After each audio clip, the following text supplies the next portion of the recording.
New segment on this show, Fighter of the Night. AJ, do you have a Fighter of the Night? I can go first. We can do either one, but what are you thinking? Who stood out to No, you I the do, most? brother. I do actually have a fighter of the night. And actually, I'm going real early in the card for this one, man. Okay. I'm going Melissa Gatto as my fighter of the All right, night. all It's right. kind of a if nobody wants to fight, it's a little early in the card. But man, Melissa Gatto, she had to pull out of I think it was 4 or 5 different events going forward. She was on that a little on that chopping block. Everybody was kind of doubting her that she was going through, going to make an actual big one. And then she ended up having a doctor stoppage finish in, I think it was either the first or the second, I believe it was the second, at the end of the second round.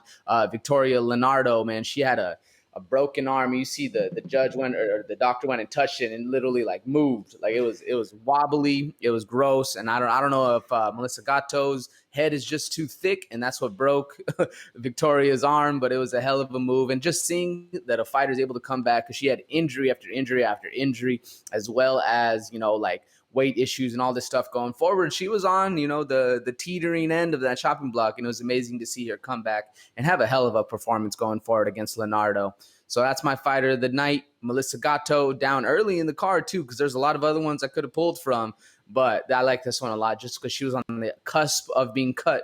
And then now she's, has her shot back. So I really enjoyed that. Who's your fighter of the night, Derek? Well, first, let me just say, man, that's a great pick for Fighter of the Night. She had her stand-up looking crisp, even though DC, the entire broadcast, was saying how terrible that she was in the stand-up. Boxing was looking crisp, man. She had a lot of time to go and reinvent herself and all of that good stuff. And I do need to just point out, tough luck for Victoria Leonardo, or is that her first name, Victoria? Yep. Yeah, so tough luck for her, man, because her UFC debut was against Manon Fiorot, she's just a killer. And then you get, Gatto next, man. You get the business, you get the broken arm, which was broken originally by Fiorot. Tough luck, man, tough luck. But listen, man, that was a really good fighter of the night. I'm going to go for my fighter of the night.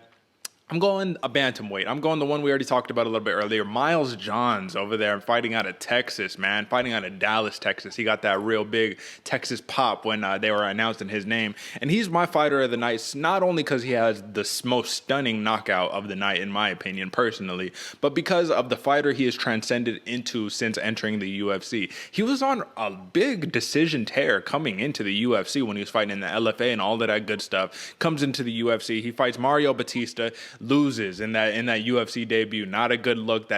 He's supposed to be the super high level wrestler cat. Didn't get to show it off there.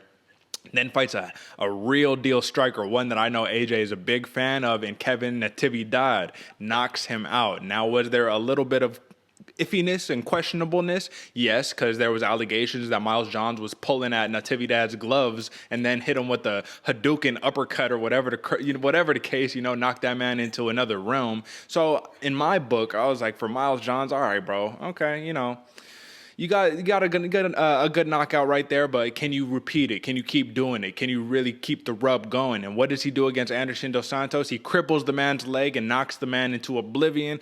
Talk about a comeback, talking about reinventing yourself. And this is a man who also has a big win over Adrian Yanez back in the LFA days, man. So if we're going to be seeing anything out of this man, Miles Johns, in the future, I think we're going to be seeing some real heavy, high-level prospect battles until one of these, fights, he turns into a contender or he turns somebody else into a contender. So for that reason, he is my fighter of the night. My close second was Song Yadong, but we'll talk about him next because he had a very impressive performance as well.